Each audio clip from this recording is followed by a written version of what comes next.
1963 ആദ്യമായിട്ട് മലയാള നാടകം ഒരു ചേഞ്ച് എന്ന് പറയാവുന്നത് ഒരു സ്ഥിരം നാടകവേദി അച്ഛൻ ആരംഭിച്ചത്. അന്നും അച്ഛനെ എല്ലാവരും കളിയാക്കി. കലാനിലയത്തിനെ പറ്റി പറയുമ്പോൾ രണ്ട് നാടകമാണ് എല്ലാവരും ആദ്യം പറയുന്ന രണ്ട് പേരുകളാണ്. ഒന്ന് കടമറ്റത്ത് കത്തനാർ, രണ്ടാമത് രക്തരക്ഷസ്.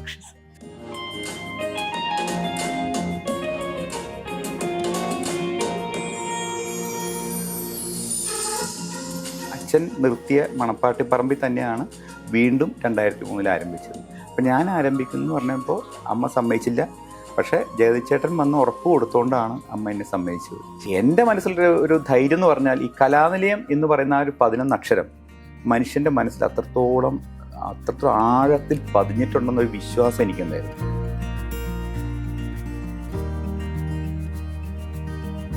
ഇതൊരു 4ാമത്തെ തലമുറയാണ് ഈ നാടകം കാണുന്നത്.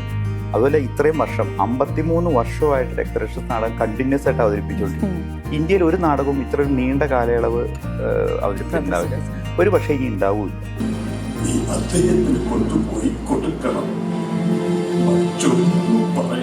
ഇപ്പൊ നിങ്ങൾ രക്തരക്ഷസ് കണ്ടാൽ അറിയാൻ പറ്റും. അതിന്റെ ഡ്രീം സീൻ ശശികല എന്ന് പറഞ്ഞൊരു പാട്ട് സീൻ എല്ലാവരും ഏറ്റവും കൂടുതൽ കൈയടിച്ചു. ആ സീൻ കഴിയുമ്പോഴാണ് കൈയടിക്കുന്നത്.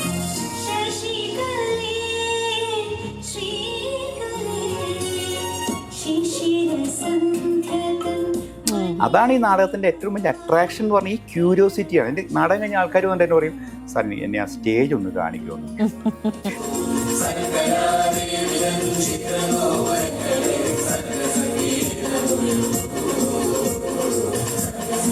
വർഷങ്ങൾക്ക് മുമ്പ് അവരവരുടെ അച്ഛൻ്റെ കൂടെയാണ് നാടകം കാണാൻ വന്നത് കൊച്ചുകുട്ടിക്കാലത്ത്. ഇവിടെ നമ്മുടെ നാടകം തുടങ്ങുമ്പോൾ തന്നെ സൽക്കല ദേവിതൻ പറഞ്ഞൊരു അവതരണം ഭയങ്കര ഇതാണ്. എല്ലാവരുടെ ആദ്യം ടിക്കറ്റ് എടുക്കാൻ വരുമ്പോൾ ആ സൽക്കല ദേവിത ഉണ്ടല്ലോ അല്ലേ ഇപ്പോഴൊന്നും ചോദിച്ചിട്ടാണ് ടിക്കറ്റ് എടുക്കുക. അപ്പോൾ ഇപ്പോൾ ഞാൻ ഈ സെക്കൻഡ് ഷോയ്ക്ക് വന്ന് ഞാനും മോളും കൂടി വന്ന് ഈ നാടകം കണ്ടപ്പോൾ സൽക്കല ദേവിതൻ എന്ന് പറഞ്ഞ പാട്ടും ആ കുന്തിരിക്കം പോയിക്കണം പുകയും മണമൊക്കെ ഇട്ടപ്പോൾ വർഷങ്ങൾക്ക് മുമ്പ് എൻ്റെ അച്ഛൻ എന്നെയും കൊണ്ടുവന്ന് എൻ്റെ അടുത്തിരുന്ന് ഞാൻ നാടകം കാണുന്ന അച്ഛൻ്റെ പ്രസൻസ് ഫീൽ ചെയ്യുന്നത്. ഇന്നത്തെ കൊച്ചു കുട്ടികളുടെ കയ്യിൽ പോലും മൊബൈലിൽ ലോകത്തുള്ള എല്ലാ വിസ്മയങ്ങളും കാണുന്ന ഒരു കാലഘട്ടത്തിലാണ് നമ്മൾ ഈ നാടകം കൊണ്ടുവരുന്നത്. അപ്പോൾ അവരെ അട്രാക്ട് ചെയ്യാന്ന് പറഞ്ഞത് വലിയൊരു ചലഞ്ച് തന്നെയാണ്. അതാണ് എന്നെ സംബന്ധിച്ച് ഏറ്റവും വലിയൊരു പേടി ഉണ്ടായിരുന്ന കാര്യം.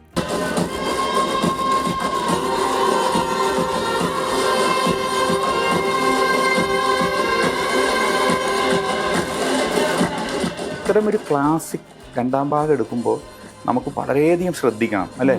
ഈ സെക്കൻഡ് പാർട്ട് വരുന്നത് എല്ലാം ടിബറ്റും അവിടെയൊക്കെയാണ്. അതുപോലെ ഇതിൻ്റെ പ്രീക്വലാണ് ഈ രക്തരക്ഷസ്. സെക്കൻഡ് പാർട്ട് വരാൻ പോകുന്നത് ഇതിൻ്റെ പ്രീക്വലാണ്. ഇതിൻ്റെയും പഴയ കാലഘട്ടത്തിലേക്കാണ് പോകുന്നത്.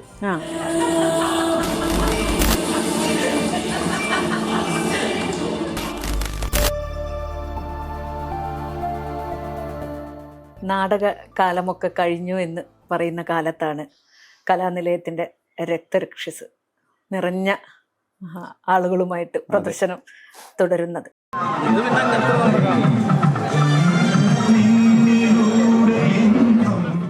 ഈ ആധുനിക കാലത്തെ വെല്ലുവിളികളെയൊക്കെ അവഗണിച്ച് അത്തരമൊരു പ്രദർശനം സാധ്യമാവുക എളുപ്പമല്ല.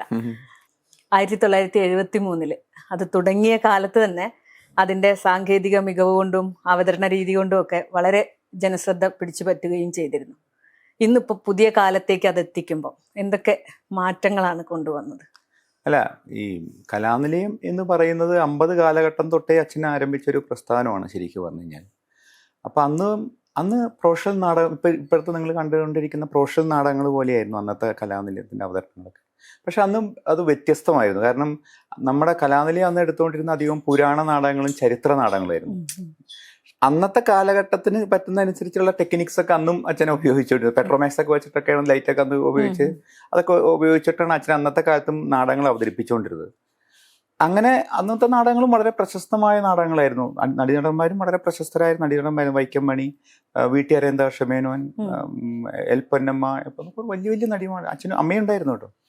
1963 ആദ്യമായിട്ട് മലയാള നാടകം ഒരു ചേഞ്ച് എന്ന് പറയാവുന്നത് ഒരു സ്ഥിരം നാടകവേദി അച്ഛൻ ആരംഭിച്ചത്. അന്നും അച്ഛനെ എല്ലാവരും കളിയാക്കി. അമ്മയുടെ അടുത്ത് വന്നിട്ട് എല്ലാവരും പറഞ്ഞു, അമ്മണിയമ്മേ കൃഷ്ണനായർക്ക് വട്ടാണ് കേട്ടോ, ഈ കാലത്തൊക്കെ ഈ 10-200 ആർട്ടിസ്റ്റിനെയും വെച്ച് ഒരു സ്ഥലത്ത് ഇത്രയും നാള് നടത്തുക ആരെങ്കിലും ഉണ്ടാവുമോ? ആ കാലത്ത് ചിന്തിക്കാൻ പോലും പറ്റില്ലല്ലോ. അപ്പം അങ്ങേർക്ക് അച്ഛന് ഭയങ്കര വട്ടാണ്, നിങ്ങൾ പറയണമെന്ന് പറഞ്ഞു. അമ്മയും പേടിച്ചു സത്യം പറഞ്ഞു. നാടകമൊക്കെ ഇല്ലാണ്ടായി കഴിഞ്ഞാൽ നമ്മുടെ കാര്യം അമ്മയുടെ കാര്യം കട്ടപ്പുകയാവുമല്ലോ. അപ്പം അമ്മയും പേടിച്ചു. പക്ഷേ അച്ഛൻ അതിൽ തന്നെ വിശ്വസിച്ച് മുന്നോട്ട് പോവുമായിരുന്നു. പിന്നെ അച്ഛനൊരു തീരുമാനം എടുത്താൽ പിന്നെ മാറ്റത്തില്ല.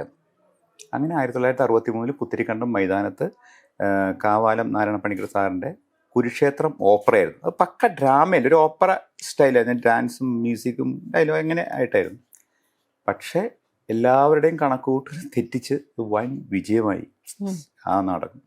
അതിനുശേഷം കണ്ടമാനം നാടകങ്ങൾ 10-25 നാടകത്തോളം ഉണ്ടായിരുന്നു.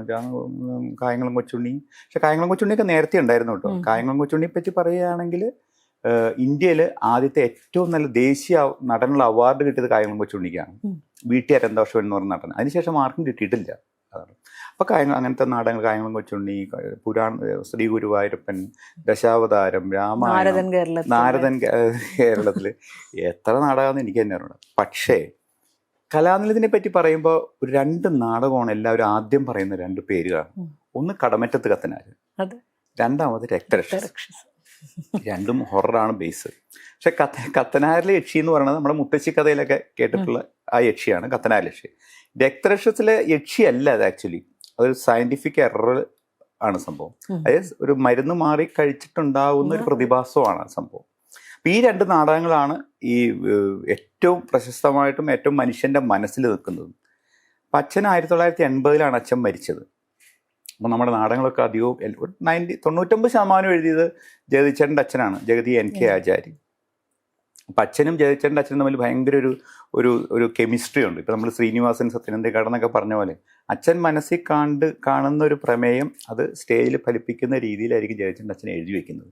അപ്പോൾ അവർ തമ്മിൽ ഭയങ്കര ഇതുണ്ട്. അപ്പോൾ ഈ അച്ഛൻ മരിച്ചു കഴിഞ്ഞപ്പോഴും അപ്പോൾ ജഗതിച്ചേട്ടൻ ജഗതിച്ചേട്ടൻ്റെ അച്ഛൻ നാടകം എഴുതാൻ വരുമ്പോൾ തന്നെ ജഗതിച്ചേട്ടനും ജഗതിച്ചേട്ടൻ്റെ ഫാമിലി എല്ലാവരും, അനിയത്തിയും ചേട്ടനും ബ്രദറൊക്കെ നമ്മുടെ തിയേറ്ററിൽ തന്നെയാണ് ഫുൾ ടൈം. ചെറുപ്പം തൊട്ടേ നമ്മുടെ തിയേറ്ററിൽ തന്നെയാണ് ജഗതിച്ചേട്ടനും. ഒരു ഫാമിലി ഒരു ഇതായിരുന്നു. ഇന്നത്തെ കാലഘട്ടം പോലെ അല്ല അന്നത്തെ കാലഘട്ടം. ഒരു ഭയങ്കര ഒരു കുടുംബം പോലെയായിരുന്നു.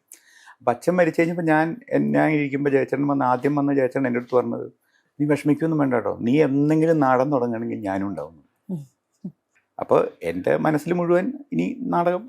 അച്ഛൻ എറണാകുളത്ത് മണപ്പാട്ടിപ്പറമ്പിലെ നാടകം തുടങ്ങുന്നതിന് ഒരാഴ്ച മുമ്പാണ് അച്ഛൻ മരിച്ചത്. പക്ഷേ അമ്മ എന്നെ അത് നാടകം കണ്ടിന്യൂ ചെയ്യാൻ സമ്മതിച്ചില്ല. ഞാൻ പ്രീ പഠിക്കുന്ന സമയത്തായിരുന്നു. അപ്പം അമ്മയ്ക്ക് അറിയാമല്ലോ ഇതിൻ്റെ മുന്നോട്ട് കൊണ്ടുപോകുമ്പോഴുള്ള ബുദ്ധിമുട്ടും പ്രശ്നങ്ങളൊക്കെ അമ്മയ്ക്ക് അറിയാവുന്നു. അന്ന് ഞാൻ കൊച്ചു പയ്യനും. അമ്മ സമ്മതിച്ചില്ല. ഞാൻ വാശിയൊക്കെ പിടിച്ചു, പക്ഷെ അമ്മ അത് സമ്മതിച്ചില്ല. ഞങ്ങൾ കൊടുങ്ങല്ലൂർക്ക് പോയി. എൻ്റെ കുട്ടിക്കാലവും എല്ലാം തിയേറ്ററിൽ തന്നെയായിരുന്നു. ഞങ്ങൾക്ക് ജീവിതം മൊത്തം തിയേറ്ററായിരുന്നു. വീട്ടിൽ താമസിച്ചിട്ടില്ല. വീട്ടിലാക്കൂടെ ഒരു ദിവസമാണ് ഞാനും അച്ഛനും കൂടി അമ്മയും കൂടി താമസം, ഈ പാല് കാച്ചണ ദിവസം മാത്രം. ഇനി ഇതുവരെ അന്ന് താമസിച്ചിട്ടില്ല ഞങ്ങൾ തമ്മിൽ.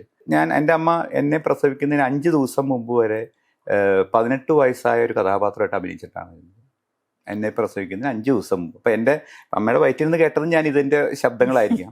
ജനിച്ചതിന് ശേഷവും കണ്ടതും ഇതിലത്തെ കാര്യങ്ങളാണ് കണ്ടേക്കണത് മുഴുവൻ. അങ്ങനെ 2003 ഞാനിത് റിവൈവ് ചെയ്യുന്നത് കലാനിലയം. അച്ഛൻ നിർത്തിയ മണപ്പാട്ടിപ്പറമ്പിൽ തന്നെയാണ് വീണ്ടും 2003 ആരംഭിച്ചത്. അപ്പം ഞാൻ ആരംഭിക്കുന്നു പറഞ്ഞപ്പോൾ അമ്മ സമ്മതിച്ചില്ല. പക്ഷേ ജഗതിച്ചേട്ടൻ വന്ന് ഉറപ്പ് കൊടുത്തുകൊണ്ടാണ് അമ്മ എന്നെ സമ്മതിച്ചത് ശരിക്കും പറഞ്ഞാൽ. അപ്പം ശരിക്കും പറഞ്ഞാൽ ഞാൻ ഈ കലാനിലയം 2ാമത് വരാൻ എനിക്ക് ശക്തിയും എല്ലാം എൻ്റെ കൂടെ നിന്ന് എല്ലാത്തിനും കാരണമായത് ശരിക്കും പറഞ്ഞാൽ ജഗതിച്ചേട്ടൻ തന്നെയാണ്. അങ്ങനെ 2003 ഞങ്ങൾ നാടകം തുടങ്ങി. അതും രക്തരക്ഷസാണ് ആദ്യം എടുത്തത്. പക്ഷെ അന്നത്തെ പണ്ട് അച്ഛനെ അവതരിപ്പിച്ചേക്കാളൊക്കെ വളരെ മാറ്റങ്ങൾ വരുത്തിയിട്ടാണ് നമ്മൾ നാടകം. കാരണം കാലഘട്ടങ്ങൾ മാറുമ്പോൾ അതിനനുസരിച്ചുള്ള മാറ്റങ്ങൾ നമ്മൾ ഇതിൽ കൊണ്ടുവന്നില്ലെങ്കിൽ നമുക്ക് നിലനിൽക്കില്ല. അച്ഛൻ നാടകം അവതരിപ്പിക്കുമ്പോൾ നമുക്ക് ചലഞ്ചസ് ഒന്നുമില്ല. ഒരുപക്ഷെ സിനിമ പോലും അന്നത്തെ കാലത്ത് കലാനിലയത്തിനേക്കാളും എന്താ പറയുക ടെക്നിക്കലി ബാക്കായിരുന്നു. സിനിമയെക്കാളും ടെക്നിക്കലി ഹൈടെക് ആയിരുന്നു നമ്മുടെ നാടകങ്ങൾ മുഴുവൻ. മനസ്സിലായില്ലേ? പക്ഷെ അപ്പോൾ അന്നത്തെ പോലെ അവതരിപ്പിച്ചാൽ കാലം മാറിയില്ലേ. ഞാൻ 2003 ആയിക്കഴിഞ്ഞാൽ ചാനൽ വന്നു, സീരിയലുകൾ വന്നു. ആ പ്രൊഫഷണൽ നാടകങ്ങൾ പോലും സീരിയലുകളുടെ സമയം അനുസരിച്ചിട്ടാണ് അമ്പലപ്പറമ്പിൽ പോലും ഫ്രീ ആയിട്ട് നാടകം കളിച്ചത്. അപ്പം അന്ന് നമ്മൾ 2003 തുടങ്ങിയപ്പോൾ എല്ലാവരും കളിയാക്കി. ആര് വരും നാടകം, ഇത്രയും വർഷം പഴക്കമുള്ളൊരു നാടകം കാണാൻ ആരാ ഉണ്ടാവുക? ജയച്ചനെ പറഞ്ഞു നിങ്ങൾക്ക് ഭ്രാന്തുണ്ടാവും. ആ പപ്പൻ്റെ വാക്കും കേട്ട് വെറുതെ ചാടി പൈസ ഉണ്ടാക്കണമെങ്കിൽ സിനിമ എടുത്താൽ പോരെ. അപ്പം ചേച്ചൻ ചിരിച്ചു കളി. എൻ്റെ മനസ്സിലൊരു ധൈര്യം എന്ന് പറഞ്ഞാൽ ഈ കലാനിലയം എന്ന് പറയുന്ന ആ ഒരു 11 അക്ഷരം മനുഷ്യൻ്റെ മനസ്സിൽ അത്രത്തോളം ആഴത്തിൽ പതിഞ്ഞിട്ടുണ്ടെന്നൊരു വിശ്വാസം എനിക്കുണ്ടായിരുന്നു. ആ വിശ്വാസമാണ് 2003 ഈ നാടൻ തുടങ്ങാൻ ഞാൻ ധൈര്യം കാണിച്ചത്, ജയച്ചേട്ടനും പറഞ്ഞത്. പക്ഷേ ദൈവത്തിൻ്റെ അനുഗ്രഹവും ഗുരുക്കന്മാരുടെയൊക്കെ അനുഗ്രഹം കൊണ്ട് 2003 അത് വളരെ സക്സസ് ആയി. രക്തരക്ഷ എടുത്തു, അത് കഴിഞ്ഞ് കടമറ്റത്ത് കത്തനാരെടുത്തു, നാരദൻ കേരളത്തിലെടുത്തു, കായംകുളം കൊച്ചിനും എടുത്തു. അതങ്ങനെ മുന്നോട്ട് പോയിക്കായിരുന്നു. ഓരോരോ ക്യാമ്പുകളും അത് മുന്നോട്ട് പോയി. അങ്ങനെ ജയച്ചേട്ടൻ്റെ ആക്സിഡൻറ്റ് വരുന്നത് വരെ ജയച്ചേട്ടൻ എൻ്റെ കൂടെ ഉണ്ടായിരുന്നു. അപ്പോൾ നെക്സ്റ്റ് ലെവലിലേക്ക് പോകണമെങ്കിൽ അതിന് വേറൊരു മുഖം കലാനന്ദന് കൊടുക്കണം എന്നുള്ള ആഗ്രഹത്തോടെ ഇത് പ്രൈവറ്റ് ലിമിറ്റഡ് കമ്പനിയാക്കി. അങ്ങനെയാണ് ഏരീസ് എന്ന് പറഞ്ഞ മൾട്ടിനാഷണൽ കമ്പനിയും കൂടി ഇതിനകത്ത് അസോസിയേറ്റ് ചെയ്തു. അതിനകത്ത് ചെയർമാൻ സോഹൻ റോയ് സാറും അദ്ദേഹമായിട്ട് ഞാനൊരു 5 മിനിറ്റിൻ്റെ സംസാരത്തിലാണ് ഈ ഒരു ഏരീസ് കലാനിലയായി മാറിയത്. അദ്ദേഹം വളരെ ഒരു നല്ലൊരു മനുഷ്യനാണ്, കലയെ വളരെയധികം ഇഷ്ടപ്പെടുന്നൊരു വ്യക്തിയാണ്. ഡാം 999 എന്ന് പറഞ്ഞ സിനിമയൊക്കെ. അപ്പോൾ അദ്ദേഹത്തിൻ്റെ ഒരു വലിയൊരു സപ്പോർട്ട് കൊണ്ടാണ് പിന്നെ എനിക്ക് ഇങ്ങനെയൊരു മാറ്റം വരുത്തിയത്. ആ മാറ്റം വന്നപ്പോഴും കാലഘട്ടത്തിനുള്ള മാറ്റം രക്തരക്ഷസിലും വരുത്തി. പണ്ട് അഭിനയിച്ച നാടകം ഈ വീണ്ടും എടുത്തു കഴിഞ്ഞാൽ അതും ആൾക്കാർ പുതിയ തലമുറ, കാരണം പുതിയ തലമുറയാണ് നമുക്കിനി ഇങ്ങോട്ട് കൊണ്ടുവരേണ്ടത്. ഇതൊരു 4ാമത്തെ തലമുറയാണ് ഈ നാടകം കാണുന്നത്. അതുപോലെ ഇത്രയും വർഷം 53 വർഷമായിട്ട് രക്തരക്ഷസ് നാടകം കണ്ടിന്യൂസ് ആയിട്ട് അവതരിപ്പിച്ചുകൊണ്ടിരിക്കും. ഇന്ത്യയിൽ ഒരു നാടകവും ഇത്ര ഒരു നീണ്ട കാലയളവ് അവതരിപ്പിച്ചിട്ടുണ്ടാവില്ല, ഒരു പക്ഷേ ഇനി ഉണ്ടാവില്ല എന്നാണ് വിശ്വാസം. അപ്പോൾ കാലം മാറുമ്പോൾ ഇതിനകത്ത് എല്ലാ മാറ്റങ്ങളും വരുത്തുന്നുള്ളൊരു ആഗ്രഹം കൊണ്ട് ഇതിനെ 2 ഭാഗങ്ങളായിട്ട് ഇപ്പം ഞാൻ അവതരിപ്പിക്കുന്നു. ഇപ്പം രക്തരക്ഷസ് ചാപ്റ്റർ 1, ഇനി വരാൻ പോകുന്ന രക്തരക്ഷസ് ചാപ്റ്റർ 2. അപ്പം ഈ രക്തരക്ഷത്തിൽ ഏറ്റവും കുറേ കോമഡി സീൻസ് ഒക്കെ ഉണ്ട്. പണ്ട് കണ്ട് ഇഷ്ടം കോമഡി ആയിട്ട് സീൻസ് അവതരിപ്പിക്കുന്ന നടന്മാരും വലിയ പ്രഗത്ഭന്മാരായിരുന്നു. ഇപ്പം നിങ്ങൾക്കറിയാം സിനിമയിൽ പൂജപ്പര രവി എന്ന് പറഞ്ഞ ആൾ, ഇതിനകത്തൊരു ചീനിപ്പട്ടർ എന്ന് പറഞ്ഞ ക്യാരക്ടറുണ്ട്. ആ ക്യാരക്ടർ കണ്ടിട്ടാണ് ഹരിഹരൻ സാറ് അദ്ദേഹത്തിൻ്റെ സിനിമയിൽ കൊണ്ടുപോയത്. ഒടുവിൽ ഉണ്ണികൃഷ്ണൻ, അങ്ങനെ എത്രയോ അന്നത്തെ കാലത്ത് സിനിമയിലേക്കുള്ള ചവിട്ടുപടിയായിരുന്നു കലാനിലയത്തിലെ നാടകങ്ങൾ. മീനച്ചേച്ചി, ഖദീജ, കാഞ്ചന, അങ്ങനെ എത്രയോ നടന്മാർ. ഏറ്റവും ലാസ്റ്റ് പോയതാണ് നമ്മുടെ കോട്ടയം രമേശ്, നമ്മുടെ അയ്യപ്പനും കോശിയിലത്തെ ഡ്രൈവർ. അപ്പോൾ ആ അതുകൊണ്ട് ഞാൻ കുറേ മാറ്റങ്ങൾ വരുത്തിയിട്ടാണ് നാടകം. കോമഡി സീൻസ് ഒക്കെ കട്ട് ചെയ്തു. ഈ സെക്കൻഡ് പാർട്ടിൻ്റെ കുറേയും കൂടി ലിങ്ക് ഈ നാടകത്തിലേക്ക് ആഡ് ചെയ്തു. പിന്നെ അപ്പോൾ ആ കണ്ടിന്യൂഷൻ കിട്ടുമല്ലോ, ഇനി അടുത്ത ഭാഗം കാണുമ്പോൾ ആൾക്കാർക്ക് കണ്ടിന്യൂഷൻ കിട്ടും. പിന്നെ അതിൻ്റെ ശബ്ദം നാടകത്തിൽ കംപ്ലീറ്റ് ചേഞ്ച് ആയി. അതിന് 7.1 ഇതാണ് നമ്മൾ ആഡ് ചെയ്തിരിക്കുന്നത്. നിങ്ങൾക്ക് കണ്ടറിയാം, സിനിമ കാണുന്നൊരു പ്രതീതി. ഇപ്പം എല്ലാ പുതിയ തലമുറയിലെ കുട്ടികൾക്ക് നാടകം കഴിഞ്ഞ് വരുന്ന ആദ്യം പറയുന്ന കാര്യം ഇതിൻ്റെ ശബ്ദത്തിൻ്റെ മാറ്റമാണ്. ശരിക്കൊരു ലൈവ് സിനിമ കാണുന്ന പ്രതീതിയാണ് ഇപ്പോൾ രക്തരക്ഷസിലുള്ളത്. പിന്നെ വേറൊരു പ്രശ്നം എന്ന് വെച്ചാൽ നമ്മൾ ഇന്റർവെൽ സമയത്ത് അനൗൺസ് ചെയ്യും. ഈ ഇതിലത്തെ കഥാപാത്രങ്ങളൊന്നും റെക്കോർഡഡ് അല്ല, കഥാപാത്രങ്ങൾ വർത്താനം ഡയലോഗ് പറയുന്ന റെക്കോർഡഡ് അല്ല, ലൈവായിട്ടാണ് പറയുന്നത്. കാരണം അത്രയും ക്രിസ്റ്റൽ ക്ലിയർ ആയിട്ടാണ് നമ്മൾ നിങ്ങൾക്ക് കേൾക്കാൻ പറ്റുന്നത്. അപ്പോൾ ഒത്തിരി മാത്രം. പിന്നെ സെറ്റിങ്സ് അന്ന് അധികവും വരച്ച സെറ്റിങ്സ് ആയിരുന്നു അച്ഛനുള്ള കാലത്തും പണ്ടും ഇതിനു മുമ്പും. ഇപ്പം നമ്മൾ 3D സെറ്റാണ് അധികം ഉപയോഗിക്കുന്നത്. ഇപ്പം ഈവൻ പ്ലെയിൻ, പണ്ട് വരച്ച പ്ലെയിൻ ആയിരുന്നു, ഇപ്പൊ നമ്മളൊരു പ്ലെയിൻ തന്നെ ഉണ്ട്. അതുപോലെ ഓഡിയൻസിന് തലയുടെ ഫസ്റ്റ് സീൻ തന്നെ ഓഡിയൻസിന് തലയുടെ മുകളിൽ കൂടെ പ്ലെയിൻ വന്ന് ലാൻഡ് ചെയ്യുന്നതാണ്. അപ്പം അത്രയും മാറ്റങ്ങൾ വരുന്നത്. കാരണം ഇങ്ങനെയുള്ള ഇപ്പോൾ നമ്മളൊരു സിനിമ കണ്ടാൽ പോലും കുട്ടികളോട് ചോദിച്ചാൽ എങ്ങനെയുണ്ട് സിനിമ എന്ന് ചോദിച്ചാൽ അടിപൊളി ടെക്നിക്സ് ആണ് കേട്ടോ, വിഷ്വൽസ് ഒക്കെ ഭയങ്കരമാണെന്ന് പറയും. അപ്പോൾ അവർ ആ കണ്ടന്റിനേക്കാളും കൂടുതൽ ശ്രദ്ധിക്കുന്നതിന് ടെക്നിക്കൽ ആസ്പെക്ട്സ് ആണ്. അപ്പം അങ്ങനെ അത് നാടകത്തിനൂടി വന്നാൽ മാത്രമേ ഇന്നത്തെ തലമുറയെ നമുക്ക് ഇതിനകത്ത് കൊണ്ടുവരാൻ പറ്റുള്ളൂ. ഇന്നത്തെ തലമുറ വന്നാൽ മാത്രമേ നാടകം ഇനി മുന്നോട്ട് പോവുള്ളൂ. അപ്പം അത്തരം മാറ്റങ്ങൾ വരുത്തി നമ്മൾ അവതരിപ്പിച്ചുകൊണ്ടാണ് ഇന്നത്തെ തലമുറയെ ഇതിനകത്തേക്ക് ആകർഷിക്കുക. പിന്നെ പഴയ തലമുറയും ഇപ്പം ഞാനാണത് ഡയറക്റ്റ് ചെയ്ത് ഇപ്പോൾ അവതരിപ്പിച്ചിരിക്കുന്നത്. അപ്പോൾ ഒരു ക്രിയേറ്റീവ് ഡയറക്ടർ എന്നുള്ള നിലയ്ക്ക് എന്നെ കൊണ്ട് എനിക്ക് ഏറ്റെടുത്ത് വലിയൊരു ചലഞ്ച് എന്ന് പറയുന്നത് പഴയ തലമുറയുടെ മനസ്സിൽ ഈ രക്തരക്ഷസ് എന്ന് പറഞ്ഞാൽ അത്രയും മനസ്സിൽ അത്രയും അവരുടെ മുറമ്പിൽ നിൽക്കുന്നതാണ്. എന്നാൽ പുതിയ തലമുറ നമുക്കിതിനെ അവരെ വിസ്മയിപ്പിക്കുകയും വേണം. ഈ പഴയ തലമുറയും പുതിയ തലമുറയും ഒരുപോലെ അത്ഭുതപ്പെടുത്തുക എന്ന് പറഞ്ഞ വലിയൊരു ചലഞ്ചായിരുന്നു. പക്ഷെ അത് ദൈവം സഹായിച്ച് അത് നമ്മൾ സക്സസ്ഫുൾ ആയി. ഇപ്പം സ്ഥിരം നാടകവേദി എന്നുള്ളൊരു രീതി കലാനിലയാണല്ലോ കൊണ്ടുവന്നത്. അതെ, എനിക്ക് തോന്നുന്നു 2006 ഈ രക്തരക്ഷസ് തന്നെ 8 മാസത്തോളം അല്ലെ സ്ഥിരം വേദിയിൽ അപ്പൊ ഇത് എങ്ങനെയാണ് സാധ്യമാവുന്നത്? അതിൽ ആശങ്ക ഉണ്ടായിരുന്നു അങ്ങനെ ഒരു സ്ഥിരം വേദി എന്നുള്ളൊരു രീതി കൊണ്ടുവരുമ്പം അച്ഛനായാലും പിന്നീട് താങ്കളിലേക്ക് എത്തിയപ്പോഴും? അതെ, അല്ല എനിക്ക് അങ്ങനത്തെ ഒരു ആശങ്ക ശരിക്കും പറഞ്ഞാൽ അച്ഛനാണ് ആശങ്ക വേണ്ടിയിരുന്നത്. കാരണം 1963 അച്ഛൻ ഈ സ്ഥിരം നാടകവേദി ആദ്യമായിട്ട് ആരംഭിച്ചത്. അന്നത്തെ കാലഘട്ടത്തിലെ ഒരു സ്ഥിരം നാടകം എന്നൊക്കെ ഒരിക്കലും ഒരാൾക്ക് ചിന്തിക്കാൻ പോലും പറ്റാത്തൊരു കാലഘട്ടത്തിലല്ലേ അച്ഛൻ ആരംഭിച്ചത്.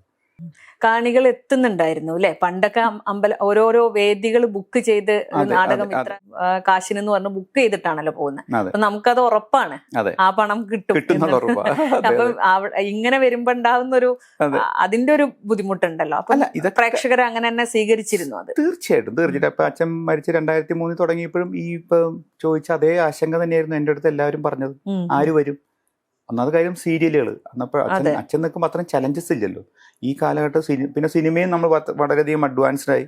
അപ്പൊ ഈ കാലഘട്ടത്തിൽ നാടകം ടിക്കറ്റ് എടുത്ത് നാടകം കാണുക എന്ന് പറഞ്ഞത് വലിയൊരു വരുമെന്ന് ഫ്രീ ആയിട്ട് പോലും നാടകങ്ങൾ വെച്ചിട്ട് പോലും ആളില്ലാത്തൊരു കാലഘട്ടമായിരുന്നു. പക്ഷെ എനിക്ക് ധൈര്യമായിരുന്നു സത്യം പറഞ്ഞു. കാരണം ഞാൻ പറഞ്ഞില്ലേ, കലാനിലയം എന്ന് പറഞ്ഞാൽ അത്രയും മനുഷ്യന്റെ മനസ്സിൽ ആഴത്തിൽ പതിഞ്ഞൊരു പ്രസ്ഥാനമാണ് നാടകങ്ങളും. കാരണം അതിന്റെ പ്രത്യേകതകൾ തന്നെയാണ് അതിന്റെ പ്രധാനപ്പെട്ട കാരണം. ഇപ്പൊ നിങ്ങൾ രക്തരക്ഷസ് കണ്ടാൽ അറിയാൻ പറ്റും അതിന്റെ ഡ്രീം സീൻ, ശശികല എന്ന് പറഞ്ഞൊരു പാട്ട് സീൻ. എല്ലാവരും ഏറ്റവും കൂടുതൽ കൈയടിച്ചു ആ സീൻ കഴിയുമ്പോഴാണ് കൈയടിക്കുന്നത്. തുടങ്ങി അതേപോലെ തന്നെ 3 സീൻ കഴിഞ്ഞ് വരുമ്പോഴും അതേപോലത്തെ സീനിലേക്ക് വരും. സിനിമയുടെ ഫ്രെയിം പോലെയായിരുന്നു. പണ്ട് അച്ഛനുള്ളപ്പോ ആ പാട്ട് മുഴുവൻ നായകൻ നായികയെ നോക്കി നിന്നാണ് ആ സീനിലാണ് പാടുന്നത്. അതെന്ത് പറ്റില്ലല്ലോ. അപ്പൊ അതിനെ ഞാൻ വിഷ്വലി കുറെ കാര്യങ്ങൾ മാറ്റാൻ വേണ്ടിയിട്ട് 3 സീനാക്കിയത്. 3 ടൈപ്പ് വിഷ്വലാണ് നിങ്ങൾക്ക് കണ്ടാ അറിയാം അല്ലെ. അതും വിത്തിൻ സെക്കൻഡ്സിലാണ് ഓരോ സീനും. ഓരോ ഡ്രസ്സും അതിനകത്തെ നായികയായിട്ട് അഭിനയിക്കുന്ന കുട്ടി വിത്തിൻ സെക്കൻഡ്സിലാണ് ആ ഡ്രസ്സുകൾ. ഓരോ സീനിലും ഓരോ ഡ്രസ്സ് ഇട്ടിട്ടാ വരുന്നത്. അപ്പൊ എല്ലാവരും എന്നോട് ഇതെങ്ങനെ സംഭവിക്കുന്നതെന്ന് പറയും. അപ്പൊ അതാണ് അതിന്റെ ക്യൂരിയോസിറ്റി. അതാണ് ഈ നാടകത്തിന്റെ ഏറ്റവും വലിയ അട്രാക്ഷൻ എന്ന് പറഞ്ഞാൽ ഈ ക്യൂരിയോസിറ്റിയാണ്. എന്റെ നാടകം കഴിഞ്ഞ ആൾക്കാർ വന്നിട്ട് എന്നെ പറയും, സാർ എന്നെ ആ സ്റ്റേജ് ഒന്ന് കാണിക്കുമെന്ന്. സ്റ്റേജ് കാണിച്ചപ്പോ ഈ പ്ലെയിൻ എങ്ങനെ വരുന്നു, മഴ എങ്ങനെ മഴ പെയ്യുന്നു അപ്പൊ കൈയടിക്കും ആൾക്കാർ അല്ലേ. അപ്പൊ അതൊക്കെയാണ് ആ ക്യൂരിയോസിറ്റി. ആ സ്പെഷ്യൽ ടെക്നിക്കൽ ആണ് നമ്മുടെ കലാനിലയം നാടകത്തിന്റെ ഏറ്റവും വലിയ സ്പെഷ്യാലിറ്റി. മനുഷ്യന്റെ കണ്ണും ചെവിയും ഒരു നിമിഷം പോലും മാറരുത് അല്ലേ. ആ മഴ പെയ്യുമ്പോ ശരിക്കും അതിന്റെ ആ ശബ്ദം കൂടെ സൗണ്ട് എഫക്ട്സിനും കൂടെ നല്ല പങ്കുണ്ട് അല്ലെ. ശരിക്കും ആ ഒരു ഫീല് അത് വേണം. നമ്മുടെ നാടകം എന്ന് പറഞ്ഞ കാഴ്ച, അതായത് എക്സ്പീരിയൻസ് ചെയ്യേണ്ട ഒരു അനുഭവമാണ് ശരിക്കും നാടകമാണ് നമ്മുടെ നാടകം എന്ന് പറഞ്ഞാൽ. അങ്ങനെ ആയാൽ മാത്രമേ ടെക്നിക്കലി ഒരു സപ്പോർട്ടും കൂടി ഈ നാടകത്തിൽ ഉണ്ടെങ്കിൽ മാത്രമേ ആൾക്കാരെ പിടിച്ച് നമ്മുടെ മനുഷ്യന്റെ മനസ്സിനെയും എന്താ പറയാ ഒരു നിമിഷം പോലും മാറാതെ അല്ലെ, ഒട്ടും മാറാതെ കൊണ്ടുവന്നാൽ മാത്രമേ ഇനിയുള്ള തലമുറ ഇത്തരം നാടകങ്ങളിലേക്ക് വരുത്തുള്ളൂ. ഇപ്പൊ 1974 തുടങ്ങി 2026 എത്തി നിൽക്കുന്നു. എനിക്ക് തോന്നുന്നു വ്യത്യസ്തമായ തലമുറയിലൂടെയാണ് ഈ നാടകം സഞ്ചരിച്ചത്. 4 തലമുറ. ഓരോ തലമുറയും ഓരോ രീതിയിലായിരുന്നു ഇതിനോട് പ്രതികരിച്ചത്. എങ്ങനെയായിരുന്നു ഓരോ? ശരിക്കും പറയും നാടകം നടത്തുന്നതിനേക്കാളും പാടാണ് ഈ ഒരു സ്ഥലത്ത് വന്ന് നാടക തിയേറ്റർ ഉണ്ടാക്കുക എന്ന് പറഞ്ഞത്. ഇപ്പോൾ കോഴിക്കോട്ടെ കാര്യം പറയണമെങ്കിൽ 2006 ഞാനിവിടെ നാടകത്തിന് സ്ഥലം നോക്കാൻ വേണ്ടി ഞാനും വൈഫും കൂടി ഇവിടെ വന്ന് നോക്കി. അന്ന് ഇവിടെ സർക്കസ് ഒക്കെ നടത്തുന്ന ജാഫർ ഖാൻ കോളനി എന്ന് പറഞ്ഞ സ്ഥലത്തായിരുന്നു. അവിടെ നോക്കി ഭയങ്കര വെള്ളക്കെട്ടായിരുന്നു. അപ്പം അത് വേണ്ടാന്ന് വെച്ചു. പിന്നെ അപ്സര ഗ്രൗണ്ട് എന്ന് പറഞ്ഞൊരു ഗ്രൗണ്ട്, അവിടെയാണ് പണ്ട് സർക്കസ് ഒക്കെ വന്നിരുന്നത്.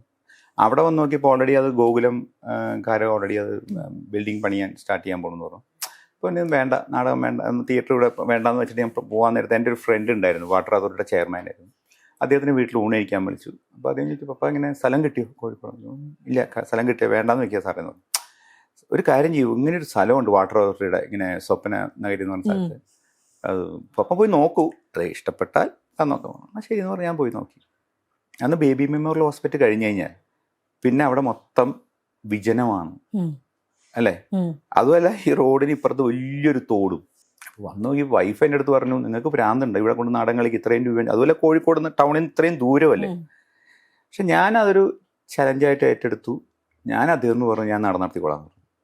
അങ്ങനെ ഞാൻ 8 ഏക്കർ സ്ഥലം JCB വെച്ച് ലെവലാക്കി മനോഹരമായൊരു ഗ്രൗണ്ടാക്കി. അന്ന് എല്ലാവരും കളിയാക്കി, ഈ സ്ഥലത്ത് ആരെങ്കിലും നാടകം കാണാൻ വരും, എനിക്ക് വട്ടാണെന്ന് പറഞ്ഞു. എന്നിട്ട് ആ തോടിന് വലിയൊരു പാലം ഉണ്ടാക്കി. അല്ലെങ്കിൽ അതിലേ കറങ്ങിപ്പോണം ഈ ഗ്രൗണ്ടിലേക്ക് വരാൻ. അത് ആൾക്കാർക്ക് ഭയങ്കര ബുദ്ധിമുട്ടായില്ലേ. പക്ഷേ 9 മാസത്തോളമാണ് അവിടെ നാടകം നടത്തിയത്. ഈ സ്ഥലം, ഇവിടുത്തെ ആ തിയേറ്റർ കാണാൻ വേണ്ടി ആൾക്കാർ വൈകുന്നേരം വരും. അന്ന് പിന്നെ മറ്റേ ഫേസ്ബുക്കൊന്നും ഇല്ലാത്തതുകൊണ്ട് ആരും ഇട്ടിട്ടില്ല. നമ്മുടെ പേജിലുണ്ട്. അത് 9 മാസം. അപ്പം ഈ നാടകം തുടങ്ങുന്നതിന് മുമ്പാണ് ഏറ്റവും വലിയൊരു പാട്. ഈ സ്ഥലം കണ്ടുപിടിക്കുക, സ്ഥലം ക്ലിയർ ആക്കി. ഇപ്പം ഞാൻ എടുക്കുന്ന സ്ഥലം സെൻറ്റ് വിൻസെന്റ് IT എന്ന് പറഞ്ഞ സ്ഥലം, ഇവിടെയൊന്നും സ്ഥലം കിട്ടിയില്ല. ഞാൻ ബീച്ചിലുള്ള സ്ഥലം ഓൾറെഡി അത് ബുക്ക്ഡ് ആയിരുന്നു. അങ്ങനെ എൻ്റെ ഫ്രണ്ടാണ് ഈ സ്ഥലം കാണിച്ചത്. കാട് പിടിച്ച്, അവിടെ പണ്ടൊരു ITI ബിൽഡിംഗ് ഒക്കെ ആയിരുന്നു, ഇടിഞ്ഞു പൊളിഞ്ഞ് വലിയൊരു കാട് പിടിച്ച് കിടക്കുന്ന സ്ഥലമായിരുന്നു. അത് ഞാൻ JCB വെച്ച് ഇതേപോലെ നിരത്തി ഇപ്പൊ മനോഹരം. അപ്പൊ അവിടെ കണ്ട നമ്മൾ ആൾക്കാർ അത്ഭുതപ്പെട്ടു. അത് ഇങ്ങനെ ഒരു സ്ഥലം അപ്പൊ ആൾക്കാർ ടൗണിന്റെ നടുവില്. നടുവിൽ ഇങ്ങനെ ഒരു സ്ഥലം ഉണ്ടോന്ന് ചോദിച്ചു. അപ്പൊ അതാണ് ഏറ്റവും വലിയ. അപ്പൊ ഓരോ സ്ഥലത്ത് ഞാൻ ചെയ്യുമ്പോഴും ഞാൻ ആലോചിക്കും ഇത്രയും പാട്ട്. ഇപ്പം വീട്ടുകാരായാലും എൻ്റെ വീട്ടുകാരുടെ ഫാമിലിയുടെ സപ്പോർട്ട് ഉള്ളത് കൊണ്ടാണ് കേട്ടോ എനിക്ക് ഈ വക അഭ്യാസങ്ങൾ നടത്താൻ പറ്റുന്നത്.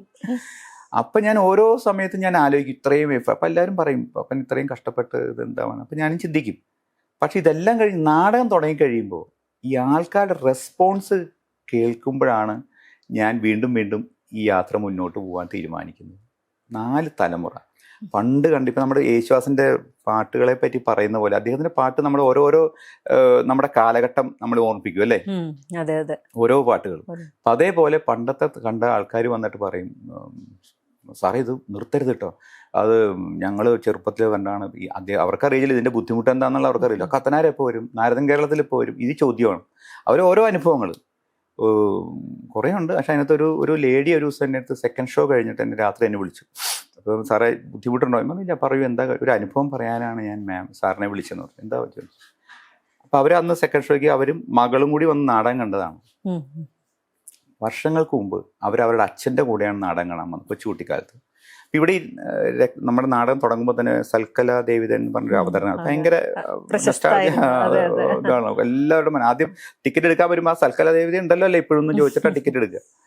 അപ്പോൾ ഇപ്പോൾ ഞാൻ ഈ സെക്കൻഡ് ഷോയ്ക്ക് വന്ന് ഞാനും മോളും കൂടി വന്ന് ഈ നാടകം കണ്ടപ്പോൾ സൽക്കല ദേവിതൻ എന്ന് പറഞ്ഞ പാട്ടും ആ കുന്തിരിക്കം പോയിക്കണം പുകയും മണമൊക്കെ കേട്ടപ്പോൾ വർഷങ്ങൾക്ക് മുമ്പ് എൻ്റെ അച്ഛൻ എന്നെയും കൊണ്ടുവന്ന് എൻ്റെ അടുത്തിരുന്ന് ഞാൻ നാടകം കാണുന്ന അച്ഛൻ്റെ പ്രസൻസ് ഫീൽ ചെയ്യുന്നത് വലിയൊരു അനുഭവം അല്ലേ? കാരണം ഇന്ന് വരെ എനിക്ക് അങ്ങനത്തെ ഒരു പ്രസൻസ് ഫീൽ ചെയ്തിട്ടില്ല. അങ്ങനത്തെ അനുഭവം. പിന്നെ ഏറ്റവും കൂടുതൽ ആൾക്കാർ പറഞ്ഞത് പണ്ട് വർഷങ്ങൾക്ക് മുമ്പ് സൈക്കിളൊക്കെ ചവിട്ട് നാടകം കാണാൻ രക്തരക്ഷ നാടകം കാണാൻ വന്നിരുന്നു.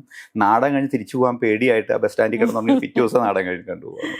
പിന്നെ വേറൊരു ലേഡി പറഞ്ഞു അവർക്ക് ഈ നാടകം കഴിഞ്ഞിട്ട് ഭയങ്കര ട്രോമയായി, അവർക്ക് ആ വർഷം എക്സാം എഴുതാൻ പറ്റിയില്ല. അങ്ങനെ ഓരോ വ്യത്യസ്തമായ. പിന്നെ അവർ പറഞ്ഞു നാടകം കഴിഞ്ഞ് അവിടെ പോയിട്ട് പിന്നെ വീട്ടിൽ മുഴുവൻ അവർ എത്രയോ നാള് ലൈറ്റ് ഓഫ് ചെയ്യാണ്ട് അവിടെ റൂമിനകത്ത് രാത്രി കിടന്നിരുന്നേന്ന് പറഞ്ഞു. ഉറക്കത്തിൽ അത് ലൈറ്റ് ഓഫ് ആയി കഴിഞ്ഞാൽ രക്തരക്ഷ അവിടെ ഉണ്ടെന്നുള്ളത് കുറേ അനുഭവം. അവരെ പിന്നെ ഒരു വയസ്സായൊരു ഫാമിലി വന്നിട്ട് എൻ്റെ അടുത്ത് പറഞ്ഞതെന്ന് വെച്ച് കഴിഞ്ഞാൽ അവർക്ക് ഭയങ്കര ഒരു മറക്കാൻ പറ്റാത്തൊരു നാടകമാണ് രക്തരക്ഷസ്. ഞാൻ എന്താ കാര്യം? അവരുടെ കല്യാണം കഴിഞ്ഞിട്ട് ആദ്യമായിട്ട് നിലമ്പൂരിന്ന് ഹണിമൂൺ അന്ന് ഹണിമൂൺ കോഴിക്കോട്ടേക്ക് വന്നു. കോഴിക്കോട്ടേക്ക് വന്നിട്ട് ആദ്യം കണ്ട നാടകം എന്ന് പറയുന്നത് രക്തരക്ഷസാണ്. സിനിമ പോലും കണ്ടിട്ടില്ല. അവർ ആദ്യമായിട്ട് കണ്ട രക്തരക്ഷസാണ് അവരുടെ ജീവിതത്തിൽ. പിന്നെ ഒരു ഫാമിലി ഒരു ചെറുപ്പക്കാർ 2 ഭാര്യയും ഭർത്താവും വന്നു. അവർ കൊണ്ടൊരു നാടകം കഴിഞ്ഞിട്ട് പറഞ്ഞു എനിക്കൊന്ന് സാറിനെ കാണാമെന്നും പറഞ്ഞു എന്നെ കാണാൻ വന്നു. അപ്പോൾ അവർ പറഞ്ഞു സാറേ ഞങ്ങൾ നാടകം കാണാൻ വന്നത് എൻ്റെ അമ്മ പറഞ്ഞിട്ടാണ് പറഞ്ഞു. എന്താ കാര്യം? വർഷങ്ങൾക്ക് മുമ്പ് അവർ രക്തരക്ഷ നാടകം കാണാൻ വന്നിരുന്നു. ഈ കുട്ടി ഈ പയ്യനെ ക്യാരിയിങ് ആയപ്പോൾ അന്ന് ടിക്കറ്റ് കൊടുത്തില്ല. അന്ന് ഗർഭിണികൾക്കും കുഞ്ഞുങ്ങൾക്കും ടിക്കറ്റ് കൊടുക്കില്ല എന്ന് പറഞ്ഞ് എഴുതി വയ്ക്കുമായിരുന്നു. അപ്പോൾ അവർക്ക് അന്ന് ടിക്കറ്റ് കൊടുത്തില്ല. അപ്പോൾ അവർ അച്ഛനെ കാണാൻ വന്നു. അച്ഛനും സമ്മതിച്ചില്ല. വർഷങ്ങൾക്ക് മുമ്പ് നിന്നെ ഞാൻ വയറ്റിലിട്ടുകൊണ്ട് എനിക്ക് കാണാൻ പറ്റാത്ത നാടകമാണ് രക്തം, നീ പോയി കാണാൻ പറഞ്ഞു. അതൊക്കെ നമുക്ക് അപ്പൊ ഞാൻ എല്ലാ ദിവസവും അച്ഛനെയും അമ്മയും അന്നത്തെ കാലഘട്ടത്തിൽ കൂടെ എനിക്കൊരു ഓർമ്മകൾ കൂടിയാണ് ഈ മുന്നോട്ട് പോകുന്നത്. അത് വലിയൊരു രസം. ആ ഒരു ത്രില്ലാണ്, ഒരു ജേണിയാണ് ഇത് മുന്നോട്ട് എന്നെ കൊണ്ടുപോകാൻ പ്രേരിപ്പിച്ചുകൊണ്ടിരിക്കുന്നത്. ഇപ്പൊ തലയ്ക്ക് മുകളിലൂടെ പറന്നിറങ്ങുന്ന വിമാനം, പിന്നെ പെട്ടെന്ന് മാറുന്ന ആ ഒരു പശ്ചാത്തലം. ഇത് ശരിക്കും പറഞ്ഞാൽ കാണുമ്പോൾ നമുക്ക് മനസ്സിലാവുന്നുണ്ട് അത് സിനിമയെ പോലും വെല്ലുന്നുണ്ടെന്ന്. അപ്പൊ ഇത് എങ്ങനെയാണ് സാധ്യമാവുന്നത്? അത്തരം സാങ്കേതിക വിദ്യകള് സിനിമയിൽ കൊണ്ടുവരിക എളുപ്പമാണല്ലോ. ഇത് നാടകമാണ്, ലൈവാണ്, അതില് സ്റ്റേജിലാണ്. അപ്പൊ അതിന്റെ ഒക്കെ ബുദ്ധിമുട്ടുകൾ ഉണ്ടാവില്ല. എങ്ങനെയാണ് ഒരു പറ്റം ടീമാണ് അതിന്റെ പിന്നിൽ? ഇപ്പൊ രംഗത്ത് വരുന്ന ആൾക്കാരെക്കാൾ കൂടുതൽ അതിന്റെ അണിയറയിൽ പ്രവർത്തിക്കുന്നവരാണ് ഏറ്റവും കൂടുതൽ ഉള്ളത്. അവരുടെ ഒരു വർക്ക് എന്ന് പറഞ്ഞു കഴിഞ്ഞാൽ നമ്മൾ ഒരു ടീം വർക്ക് തന്നെയാണത്. പിന്നെ വിത്തിൻ സെക്കൻഡ്സ് ഇതൊക്കെ പോണ്ടേ. ഒരാളുടെ ശ്രദ്ധ മാറിക്കഴിഞ്ഞു കഴിഞ്ഞാൽ അവിടെ എന്താ പറയാ ഗാർഡനകത്ത് വേറെ മല വന്ന് നിൽക്കും. നിങ്ങൾ ഇതിനകത്ത് തന്നെ ഫസ്റ്റ് ഒരു ഗാർഡൻ കാണിക്കുന്നുണ്ട്, പ്രാവൊക്കെ ഉള്ള ഒരു ഗാർഡൻ കാണിക്കുന്നുണ്ട്. വിത്തിൻ സെക്കൻഡ്സിൽ മറ്റേ സീൻ കഴിഞ്ഞ് വിത്തിൻ സെക്കൻഡ്സിലാണ് അത്. അപ്പൊ കൈയടിക്കും ആൾക്കാർ. അപ്പൊ അത് ഇവരുടെ വലിയൊരു ടൈമിംഗ് ആണത്. മനസ്സിലായി? ഇപ്പൊ ഇതിന്റെയൊക്കെ ഒരു ശരിക്കും പറഞ്ഞു കഴിഞ്ഞാൽ ഇതിന്റെയൊക്കെ ഒരു ടെക്നിക്കൽ ഹെഡ് എന്ന് പറഞ്ഞ പണ്ട് തൃപ്പൂണിത്തുറ കുമാരൻ നായർ എന്ന് പറഞ്ഞ ഒരാളുണ്ടായിരുന്നു. അദ്ദേഹമാണ് ഇതിന്റെയൊക്കെ ഒരു ടെക്നിക്ക്. നിങ്ങൾ ഇപ്പൊ ഞാൻ പറയാം, ബോംബെ പോയി കഴിഞ്ഞാലും എവിടെ പോയി കഴിഞ്ഞാലും ഏത് തിയേറ്ററിൽ പോയി കഴിഞ്ഞാലും അതിന്റെ ബേസ് കലാനിലയത്തിന്റെ ടെക്നിക്സ് തന്നെയാണ്. അപ്പൊ നമുക്ക് സിനിമയിൽ നമുക്ക് എന്ത് വേണേലും ഇന്നത്തെ കാലത്ത് ടെക്നിക്സ് കാണിക്കാൻ പറ്റും. കട്ട് ചെയ്തിട്ട് അവർ ഗ്രീൻ മാറ്റ് ഇട്ടിട്ടോ എന്ത് വേണമെങ്കിലും നമുക്ക് ചെയ്യാൻ പറ്റും. പക്ഷെ ഇവിടെ സ്റ്റേജിനകത്ത് നമുക്ക് ഒരു അഭ്യാസം കാണിക്കാൻ പറ്റില്ലല്ലോ.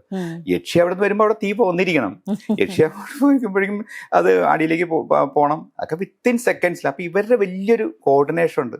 പക്ഷെ ഞാൻ പറഞ്ഞില്ലേ നേരത്തെ പറഞ്ഞ പോലെ നാടകത്തിലുള്ള മാറ്റങ്ങൾ, ഇത്തരം മാറ്റങ്ങൾ ഇവരെ നമ്മൾ പറഞ്ഞ് ചെയ്യിപ്പിച്ചിട്ടുള്ളത് കൊണ്ടാണ് ഈ ഒരു അത്ഭുതം. ആ അത്ഭുതം നമുക്ക് എന്നും മെയിൻറ്റെയിൻ ചെയ്യണം അല്ലേ. കലാനിലയം നാടകം കാണുമ്പോൾ ഒരു അമ്പരപ്പും അത്ഭുതമാണ് അതിൻ്റെ അകത്ത് ഏറ്റവും വലിയൊരു നാടകങ്ങളിൽ നമുക്ക് ആ നിങ്ങൾക്ക് ഫീൽ ചെയ്തിട്ടുണ്ടാവും. അത് എപ്പോൾ നഷ്ടപ്പെട്ടാൽ കഴിഞ്ഞു. പക്ഷെ അത് നമ്മൾ മെയിൻറ്റെയിൻ ചെയ്യാൻ വേണ്ടിയിട്ടാണ് ഇതെല്ലാം നമ്മൾ ഇതിനകത്തേക്ക് കൊണ്ടുവന്നിട്ടുള്ളത്. ഇപ്പം സൗണ്ട് എഫക്ട്സ് കൃത്യസമയത്ത് കൊടുക്കണം, ഡയലോഗ് പറയുന്നത് ലൈവായിട്ടാണ്, പിന്നെ പ്രോപ്പർട്ടീസും കൃത്യം ഇപ്പൊ പറഞ്ഞ പോലെ തന്നെ മാറ്റണം. ഇതൊക്കെ ഒരേ സമയത്ത് ലൈവായി നടക്കുകയാണ്. അപ്പം അതിന് എങ്ങനെയാണ്, എത്ര കാലത്തെ പരിശീലനം കൊണ്ടാണ് അത് നേടിയെടുക്കുന്നത് എന്നുള്ളത്? ഒരു നാടകം വേദിയിൽ എത്തിക്കണമെങ്കിൽ ഒരു പരിശീലനം തന്നെ ആയിരിക്കുമല്ലോ. ഇതൊക്കെ ഇത്ര പെർഫെക്റ്റ് ആയിട്ട് ചെയ്യണമല്ലോ. ഞാൻ പറഞ്ഞില്ല, എന്നെ അച്ഛൻ ഇതിനകത്ത് ഒന്നും പഠിപ്പിച്ചിട്ടില്ല, എന്നെ ഡയറക്ഷൻ പഠിപ്പിച്ചിട്ടില്ല, ഇത് നോക്കാൻ പഠിപ്പിച്ചിട്ടില്ല, ഒന്നും എന്നോട് ഒരു കാര്യം പറഞ്ഞു തന്നിട്ട് പോലുമില്ല. പക്ഷെ ഞാൻ ഈ സ്കൂളിൽ പഠിക്കുമ്പോൾ ഞാൻ നാടകം കാണുന്നതിനേക്കാളും നാടകത്തിൻ്റെ റിഹേഴ്സൽ സമയത്താണ് ഞാൻ വരിക. അപ്പം ഞാനിവിടെ സെൻറ്റ് ജോസഫിലാണ് പഠിച്ചത്. 5ാം ക്ലാസ് തൊട്ട് 10ാം ക്ലാസ് വരെ കോഴിക്കോട് സെൻറ്റ് ജോസഫിലാണ് പഠിച്ചത്. അപ്പം ഞാൻ അവിടെ പുതിയ നാടകം തുടങ്ങുമ്പോൾ എന്തെങ്കിലും കള്ളത്തരം ഞാൻ അച്ഛന്മാരോട് പറയും, എനിക്ക് വയ്യ എന്നോ എന്തെങ്കിലും പറഞ്ഞു. ആ സമയത്ത് ഞാൻ എങ്ങനെ തരികട പറഞ്ഞ് ഞാൻ നേരെ പോകും അച്ഛനടുത്ത്, തിയേറ്ററിൽ പോകും. ഈ റിഹേഴ്സൽ കാണാൻ എനിക്ക് ഭയങ്കര ഇഷ്ടമായിരുന്നു സത്യം പറഞ്ഞു. അച്ഛൻ്റെ പിന്നിലിരുന്നിട്ട് അച്ഛൻ്റെ റിഹേഴ്സൽ. അപ്പം അതുമല്ല, നമ്മുടെ ഇതിൻ്റെ ഏറ്റവും കൂടുതൽ ഞാൻ സമയം ചിലവാക്കിയത് മുഴുവൻ ഈ ടെക്നിക്കൽ ആൾക്കാർ, ഇപ്പോൾ കുമാരൻ നായർ സാറിനായിട്ടാലും അന്ന് സെറ്റ് വരച്ചത് ജഗന്നാഥൻ ചേട്ടൻ എന്ന് പറഞ്ഞ ആളാണ്. ഞാൻ രാവിലെ പോയി അദ്ദേഹത്തിൻ്റെ അടുത്ത് പോയിട്ട് ബ്രഷൊക്കെ പിടിച്ച് വരയ്ക്കും. അങ്ങനെ അവിടെയാണ് ഞാൻ കൂടുതൽ സമയം ചിലവിട്ടിരുന്നത്. ഇപ്പോൾ രണ്ടാമത് ഞാൻ തുടങ്ങിക്കഴിഞ്ഞപ്പോഴും നമ്മൾ ഏറ്റവും കൂടുതൽ ടൈം എടുത്തത് മുഴുവൻ ഈ അഭിനയിപ്പിക്കുന്നതിനേക്കാളും കൂടുതൽ ഈ ടെക്നിക്കൽ കാര്യങ്ങൾ പഠിപ്പിക്കലെന്നാണ് ഏറ്റവും കൂടുതൽ നമ്മൾ ശ്രദ്ധിച്ചിട്ടുള്ളത്. അപ്പോൾ ഞാൻ അവിടെ ഒരു വലിയൊരു കല്യാണ മണ്ഡപം വാടകയ്ക്ക് എടുത്തു. പിന്നെ വർക്കൊക്കെ ഞാൻ ഏകദേശം 1 കൊല്ലത്തോളം പിടിച്ചു. ഇതിൻ്റെ വർക്ക്, ഈ സെറ്റിങ്സ്, ഇതിനകത്ത് ഏറ്റവും വലിയ കാര്യം സെറ്റ് ഉണ്ടാക്കുക എന്നുള്ളതാണ് ഏറ്റവും വലിയ കാര്യം, വരയ്ക്കുക എന്നുള്ളത്. ഏകദേശം അതെല്ലാം കൂടി ഏകദേശം 1 വർഷം ഉണ്ടായി. പക്ഷെ നമുക്കിതെല്ലാം കാണാപ്പാടം ആയതുകൊണ്ട് വലിയ പ്രശ്നമില്ല. പിന്നെ ഈ പ്ലെയിനൊക്കെ നമ്മളന്ന് വരയ്ക്കായിരുന്നു പണ്ട്. ഇപ്പൊ പ്ലെയിനൊക്കെ ഉണ്ടാക്കിയല്ലോ. അപ്പൊ അതിനുവേണ്ടി സമയം നമുക്ക് കണ്ടമാനം എടുത്തിട്ടുണ്ട്. ഇപ്പൊ ഫസ്റ്റ് ഞാൻ സെക്കൻഡ് പാർട്ടാണ് പ്ലാൻ ചെയ്ത് വെച്ചിട്ട് അതിൽ നിന്നാണ് ഞാൻ ഇതിലേക്ക് വന്നത്. അപ്പൊ എന്നിട്ടാണ് ഞാൻ ഇതിലത്തെ സീൻസൊക്കെ കട്ട് ചെയ്തിട്ട് ആ സെക്കൻഡ് പാർട്ടിന്റെ കുറേയും കൂടി ലിങ്ക് ഇതിനകത്ത് ആഡ് ചെയ്തു. എന്നിട്ട് ആണ് റിഹേഴ്സൽ എടുത്തത്. പക്ഷെ ആക്ടേഴ്സിന് റിഹേഴ്സൽ കൊടുക്കുന്നതിനേക്കാളും സമയം എടുത്തത് ടെക്നിക്കൽ വർക്കായിരുന്നു. പക്ഷെ ആ പെർഫെക്ഷൻ അതിൽ കാണാനുണ്ട്. അതെ അതെ, നമ്മളെന്തെങ്കിലും അത്രയും സത്യസന്ധമായിട്ട് പ്രവർത്തിച്ചാൽ അതിന്റെ റിസൾട്ട് ഉണ്ടാവും. അപ്പൊ അത്രയും ഞാൻ ഹാർഡ് വർക്ക് എടുത്തിട്ടുണ്ടായിരുന്നു. പക്ഷെ ഇതിനകത്തൊക്കെ നമുക്കൊരു ഏരിയസിന്റെയും വലിയൊരു സപ്പോർട്ട് നമുക്കുണ്ടായി. അല്ലെങ്കിൽ ഇത്രയും വലിയൊരു പ്രൊഡക്ഷൻ ഉണ്ടാക്കാന്ന് പറഞ്ഞാൽ ഞാൻ ഒറ്റയ്ക്ക് ആയിക്കഴിഞ്ഞാൽ പാടല്ലേ. ഇതുവരെ മാറ്റങ്ങൾ വളരെ ഒട്ടും വരാതിരുന്ന ഒരു മീഡിയ എന്ന് പറയുന്ന നാടകമാണ്. ബാക്കി എല്ലാ മീഡിയയും വളരെയധികം മാറ്റങ്ങൾ വരുത്തിയിട്ടുണ്ട് അല്ലേ. അപ്പൊ അതിനൊരു മുൻകൈ എടുക്കണം. അതിൽ പുതിയ തലമുറ ഇപ്പൊ പുതിയ തലമുറകളൊന്നും അധികം നാടകത്തിലേക്ക് വരുന്നില്ല. അവർ പ്രൊഫഷനാക്കി അവരെടുക്കുന്നുണ്ട്. അപ്പൊ ഞാൻ പുതിയൊരു കാൽവയ്പ് എന്നുള്ളതിൽ പുതിയ തലമുറയിലെ കുട്ടികളെയാണ് ഞാൻ കൊണ്ടുവരാൻ ഉദ്ദേശിച്ചത്. ഇതിനകത്ത് നായികയായിട്ട് അഭിനയിച്ച കുട്ടി CA കാരിയാണ്, നായികയായിട്ട് അഭിനയിക്കുന്ന കുട്ടി. ആ കുട്ടി തന്നെയാണ് നമ്മുടെ ഫിനാൻസ് മാനേജറും അവള് തന്നെയാണ്. പിന്നെ ഫിനാൻസിന്റെ കാര്യങ്ങൾ മുഴുവൻ അവളാണ് നോക്കുന്നത്. അവൾ സെക്കൻഡ് ഹീറോയിനായിട്ട് കുട്ടികളും നല്ല വിദ്യാഭ്യാസമുള്ള കുട്ടികളാണ്. അപ്പൊ ഞാൻ അധികം നാടകത്തിൽ അഭിനയിക്കാത്ത ആൾക്കാരെയാണ് കൂടുതൽ പ്രിഫർ ചെയ്തത്. ഏറ്റവും വലിയ രസം എന്ന് പറഞ്ഞാൽ ഈ കുട്ടിക്ക്, നായികയായിട്ട് അഭിനയിക്കുന്ന കുട്ടിക്ക് ഏറ്റവും വലിയ രസം, ആ കുട്ടിക്ക് ഹൊറർ സിനിമകൾ ഭയങ്കര പേടിയാണ്, യക്ഷിയെ ഭയങ്കര പേടിയാണ്. അതുകൊണ്ടാണ്, അത് തന്നെയാണ് ആദ്യം ഞാൻ ഇതിനകത്ത് സെലക്ട് ചെയ്യാനുള്ള ഏറ്റവും വലിയ കാര്യം. പിന്നെ കോർഡിനേഷൻ, അതാണ്. പിന്നെ നമുക്ക് ഇത് നമുക്കൊരു സാധാരണ പ്രൊഫഷണൽ നാടകം പോലെ നമുക്ക് റിഹേഴ്സൽ ഒരു റൂം എടുത്ത് ഒരു ഹോൾ എടുത്തിട്ട് അതിനകത്ത് റിഹേഴ്സൽ നടത്താൻ പറ്റില്ല. വിത്ത് സെറ്റ് അടക്കം ടെക്നിക്കൽ എല്ലാം കൂടി ചെയ്താൽ മാത്രമേ റിഹേഴ്സൽ എടുക്കാൻ പറ്റൂ. അപ്പൊ ഈ സ്റ്റേജ് ഞാൻ എത്രയോ മാസങ്ങൾ മുമ്പേ ഉണ്ടാക്കി. ആ സ്റ്റേജിനകത്ത് ഇട്ടിട്ട് എല്ലാം ഈ നിങ്ങൾ നാടകം കാണുന്ന പോലെ റിഹേഴ്സൽ എടുത്തു. സൗണ്ട് അതിനകത്ത് ഏറ്റവും വലിയ ചലഞ്ച് എനിക്ക് ഉണ്ടായത് ഈ 7.1 ഡോൾബി. അത് വലിയൊരു പ്രശ്നമായിരുന്നു. കാരണം ഇപ്പൊ സിനിമയെന്ന് പറഞ്ഞാൽ എല്ലാം റെക്കോർഡിംഗ് ആണല്ലോ, അത് ഒറ്റ ട്രാക്ക് അങ്ങ് പോയിക്കൊണ്ടിരിക്കും. പക്ഷെ ഇതിനകത്ത് ലൈവായിട്ട് ഡയലോഗ് പറയണം, അതും ഇതിൽ കൂടെ വരണം, സ്പെഷ്യൽ എഫക്ട്സ് വരണം, ലൈവ് മ്യൂസിക് വരണം, എല്ലാം കൂടി ഇതിനകത്ത് വരണം. അപ്പൊ അത് നമുക്ക് ആദ്യം വളരെ കുറേ സമയമെടുത്തു അതൊന്ന് കറക്റ്റ് ചെയ്ത് വരാൻ, ഏതൊക്കെ ടൈപ്പ് എങ്ങനെ ചെയ്യണം എന്ന് വളരെ അത് കുറേ ടൈം എടുത്തിട്ടാണ് ചെയ്തത് നമ്മൾ. പക്ഷെ അതിന്റെയൊക്കെ പെർഫെക്ഷൻ ഉണ്ട്. നിങ്ങൾ നാടകം തീർച്ചയായിട്ടും പെർഫെക്ഷൻ ഉണ്ട്. അത് അതാ ഞാൻ പറഞ്ഞത്, ഒരു സിനിമേനെ പോലും വെല്ലുന്നുണ്ട് എന്നുള്ളത്. തീർച്ചയായിട്ടും. അപ്പൊ നമുക്ക് പുതിയ കുട്ടികളെ അട്രാക്ട് ചെയ്യുന്നത് ഈ ഒരു ഘടകമാണ് നമ്മുടെ നാടകത്തിൽ നിന്ന് എനിക്ക് തോന്നിയിട്ടുള്ളത്. സത്യം പറഞ്ഞാൽ ഈ ടെക്നിക്കൽ പെർഫെക്ഷനാണ് നമുക്ക് നമ്മുടെ നാടകത്തിൽ ഇന്നത്തെ തലമുറയെ കൂടുതൽ അട്രാക്ട് ചെയ്തിരിക്കുന്നത്. ഇന്നത്തെ കൊച്ചു കുട്ടികളുടെ കയ്യിൽ പോലും മൊബൈലിൽ ലോകത്തുള്ള എല്ലാ വിസ്മയങ്ങളും കാണുന്ന ഒരു കാലഘട്ടത്തിലാണ് നമ്മൾ ഈ നാടകം കൊണ്ടുവരുന്നത്. അപ്പൊ അവരെ അട്രാക്ട് ചെയ്യാന്ന് പറഞ്ഞത് വലിയൊരു ചലഞ്ച് തന്നെയാണ്. അതാണ് എന്നെ സംബന്ധിച്ച് ഏറ്റവും വലിയൊരു പേടി ഉണ്ടായിരുന്ന കാര്യം. പക്ഷെ നമ്മൾ ചെയ്തെല്ലാം അവർക്ക് ഇഷ്ടപ്പെട്ടു. അത് വലിയൊരു കാര്യം. രഹസ്യമാണ് എന്നാലും ചോദിക്കട്ടെ. പിന്നെ അതില് ആ സൂര്യകാലടിയിലെ നമ്പൂതിരി ഒരു ഓല എടുക്കുന്ന ഒരു സീനുണ്ട്, അതേപോലെ ആ കൈ വരുന്ന സീന്, ഇതൊക്കെ വല്ല മാജിക്കും ആണോ അതോ? അല്ല, മാജിക് എന്ന് പറഞ്ഞ എല്ലാം മാജിക് എന്ന് പറഞ്ഞ സാധനവും ഒരു എന്താ പറയാ എല്ലാം ചെയ്യുന്ന കാര്യം തന്നെയാണല്ലോ, നമുക്കൊന്നും അത്ഭുതങ്ങളല്ല. പക്ഷെ അത് അത്ഭുതമായിട്ട് ടൈമിന് വരണം. ഇപ്പൊ മോളിലേക്ക് കൈ കാണിച്ചാൽ മോളിൽ നിന്ന് വന്ന് അപ്പൊ എടുത്ത് വരുമ്പോ അത് എങ്ങനെയാ സംഭവിക്കുന്നു അതെല്ലാരും വന്ന് ചോദിക്കും. കാറ് ഒരു സൈഡിൽ നിന്ന് വന്ന് വിത്തിൻ സെക്കൻഡ്സിൽ വീണ്ടും ആ സൈഡിൽ നിന്ന് വരുന്നു. ഇത്തരം ചെറിയ ചെറിയ അത്ഭുതങ്ങളാണ് മനുഷ്യനെ ഏറ്റവും ഇതിനകത്ത് ഇതാക്കി. ഇപ്പൊ കൈ വരുന്ന രംഗമായാലും അങ്ങനെ സയന്റിസ്റ്റ് മോളിൽ പോകുന്ന രംഗം, ഇത് താഴത്തുനിന്നും വർക്ക് നടക്കുന്നുണ്ട്, മോളിൽ നിന്ന് വർക്ക് നടക്കുന്നുണ്ട്, സൈഡിൽ നിന്ന് വർക്ക് നടക്കുന്നുണ്ട്. ഇത് വലിയൊരു കൂട്ടായ ഒരു എന്താ പറയുക ടീം വർക്ക് തന്നെയാണ് സത്യം. എത്ര ആളുകൾ ഉണ്ടാവും ഒരു നാടകം? എനിക്ക് എല്ലാ ഒരു ക്രൂ എന്ന് പറഞ്ഞാൽ 100 ചില്ലാൻ പേരുണ്ട് മൊത്തം. അതിന്റെ ബാക്ക്ഗ്രൗണ്ട് മ്യൂസിക്കും അതേപോലെ തന്നെ പാട്ടുകളും ആളുകൾ എടുത്തു പറയുന്ന ഒരു കാര്യമാണ്. അവതരണ ഗാനം പ്രത്യേകിച്ച് പറയണ്ട. ആരൊക്കെയാണ് അതിന്റെ പിന്നിലുണ്ട്? ഇതൊരു വലിയൊരു ലെജൻസ് ആണ് ഇതിന്റെ ക്രിയേഷൻ. ഇതിന്റെ പാട്ടുകൾ എഴുതിയത് പാപ്പനംകോട് ലക്ഷ്മൺ എന്ന് പറഞ്ഞാൽ എല്ലാവർക്കും അറിയാമായിരിക്കും. മലയാള സിനിമയിൽ ഏറ്റവും കൂടുതൽ തിരക്കഥ എഴുതിയത് അദ്ദേഹമാണ്. പ്രശസ്തമായ പല ഗാനങ്ങളും അദ്ദേഹത്തിന്റെ. കസ്തൂരിമാൻ ഇപ്പോഴും ആൾക്കാർ പാടിക്കൊണ്ട് നടക്കണം. അദ്ദേഹം ഇവിടെ ശരിക്കും പറഞ്ഞാൽ ആദ്യം എനിക്ക് ഈ ടൈലറിങ് സെക്ഷനിലാണ് ആദ്യം അദ്ദേഹം വന്നത്. അത് കഴിഞ്ഞപ്പോഴാണ് നമ്മൾ ഈ സ്ഥിരം നാടകം തുടങ്ങിയപ്പോൾ എനിക്ക് അവതരണഗാനം എഴുതണം. അപ്പോൾ വൈക്കം മണി, അതായത് നമ്മുടെ ശ്രീകുമാരൻ അമ്മയുടെ വൈഫിൻ്റെ അച്ഛൻ, അദ്ദേഹം ഇവിടെ തന്നെയായിരുന്നു. അപ്പം അദ്ദേഹമാണ് അച്ഛൻ്റെ അടുത്ത് വന്ന് പറഞ്ഞ്, സാറേ ഇങ്ങനെ ഈ ലക്ഷ്മണൻ പാട്ടൊക്കെ എഴുതും, ഒന്ന് പരീക്ഷിച്ചാലോ? അച്ഛൻ പിന്നെന്താ, അച്ഛന് പിന്നെ വേറെ കാര്യമുണ്ട്, പുതിയതായിട്ട് ആരെ കൊണ്ടുവരുന്നത് അതിലാണ് അച്ഛൻ ഏറ്റവും കൂടുതൽ, പഴയ ആൾക്കാരെ അപ്പം മാറ്റി പുതിയ ആൾക്കാർക്ക് ചാൻസ് കൊടുക്കും. അപ്പം അങ്ങനെ ലക്ഷ്മണൻ എഴുതിയ പാട്ടാണ് ഈ സൽക്കലാദേവി എന്ന് പറഞ്ഞു. പിന്നെ കലാനിലയത്തിന്റെ ഒരു ഒട്ടുമുക്കാൽ ഗാനങ്ങളും അദ്ദേഹം തന്നെ എഴുതിയതാണ്. പക്ഷെ വേറെ മറ്റുള്ള ആൾക്കാർ ഇപ്പൊ പി ഭാസ്കരൻ എഴുതിയിട്ടുണ്ട്, വയലാർ എഴുതിയിട്ടുണ്ട്, എന്താ പറയാ അങ്ങനെ കുറെ പേരുണ്ട്. അതിന് മ്യൂസിക് കൊടുത്തേക്കുന്നതും വലിയ വലിയ പേര്. റഹ്മാന്റെ അച്ഛൻ വരെ നമ്മുടെ നാടകത്തിന് അലാവുദ്ദീൻ അൽബറിലും റഹ്മാന്റെ അച്ഛനാണ് മ്യൂസിക് കൊടുത്തിട്ടുള്ളത്. പക്ഷെ അതും 99% മ്യൂസിക് കൊടുത്തേക്കുന്നത് ദക്ഷിണാമൂർത്തി സ്വാമിയാണ്. കലാനിലയത്തിലെ പാട്ടിലൊക്കെ ഹിറ്റുകളാണ്. ഇപ്പൊ ഈ രക്തരക്തത്തിലെ ശശികല എന്ന് പറഞ്ഞ പാട്ട് അന്നത്തെ എൻ്റെ ഈ ഇത് മറ്റേ എയർടെല്ലുകാരും ഐഡിയ ഒക്കെ കോളർ ട്യൂണായിട്ട് എൻ്റെ അടുത്ത് ചോദിച്ചിട്ടുണ്ട്. ഞാൻ കൊടുത്തിട്ടില്ല, എനിക്ക് പൈസ കിട്ടുമായിരുന്നു, ഞാൻ പക്ഷേ കൊടുത്തിട്ടില്ല.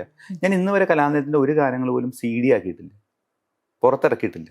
കാരണം അത് ഇന്നും മനുഷ്യർ, ഇപ്പൊ ശശികല എന്ന് പറഞ്ഞ പാട്ട് ഇന്നും മനുഷ്യന്റെ മനസ്സിൽ നിലനിൽക്കുന്നുണ്ടെങ്കിൽ അത് കലാനിലയത്തിന്റെ ആ നാടകത്തിന്റെ ആ ഓഡിറ്റോറിയത്തിൽ വന്ന് കേൾക്കുന്നുണ്ട് അല്ലെ. പക്ഷെ ഇപ്പൊ ഞാൻ എന്ത് ചെയ്തു, ആ ട്യൂൺ അത് തന്നെയാണ്.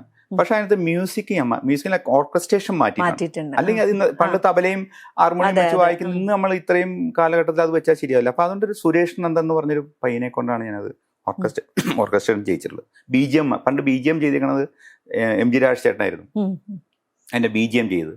അതും ഈ സുരേഷ് നന്ദനെ കൊണ്ടാണ് ചെയ്തത്. കാരണം ആ കാലത്തിനനുസരിച്ചുള്ള മാറ്റം അതിനകത്തും വരണമല്ലോ, അല്ലെങ്കിൽ നമുക്കത് അന്നത്തെ കാലത്തും ഈ BGM കേട്ടിട്ടൊക്കെ ഭയപ്പെട്ട ആൾക്കാരാണ് ഇത് വീണ്ടും നാടകം കാണാൻ വരുന്ന പഴയ തലമുറയിലുള്ള കുട്ടികൾ ആൾക്കാർ. പിന്നെ ഒരു സെറ്റ് ഡിസൈൻ, അതായത് ടെക്നിക്കൽ ഡിസൈൻസ് കൊണ്ട് തൃപ്പൂണിത്തുറ കുമാരൻ എന്നായിരുന്നു.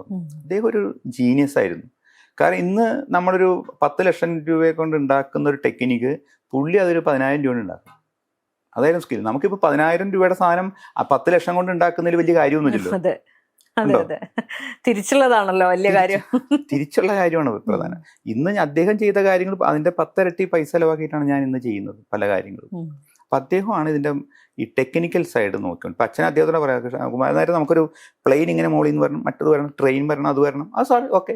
ഈ അച്ഛൻ പറയുന്നതിനപ്പുറം നോ എന്നൊരു വാക്ക് അദ്ദേഹം പറയില്ല. ഇന്നത്തെ കാലത്ത് എന്തിപ്പം നമ്മളൊരാളോട് പറഞ്ഞു നമുക്കത് ചെയ്യണം, അത് ബുദ്ധിമുട്ടാണ് സാർ, അത് ഭയങ്കര പാടാന്ന് പറയും അല്ലേ. പക്ഷെ പുള്ളി അത് നോ എന്ന് പറഞ്ഞൊരു പ്രശ്നം ഞാൻ ഇന്നുവരെ കേട്ടിട്ടില്ല. അത് വലിയ അവരുടെയൊക്കെ അന്നത്തെ കാലത്തുള്ള ആ ജീനിയസുകളുടെ ഒരു വലിയൊരു ക്വാളിറ്റിയാണ് എനിക്ക് മനസ്സിലാക്കുന്നത്. പിന്നെ സെറ്റ് വരച്ചത് മുഴുവൻ ജഗന്നാഥൻ എന്ന് പറഞ്ഞ ആളായിരുന്നു.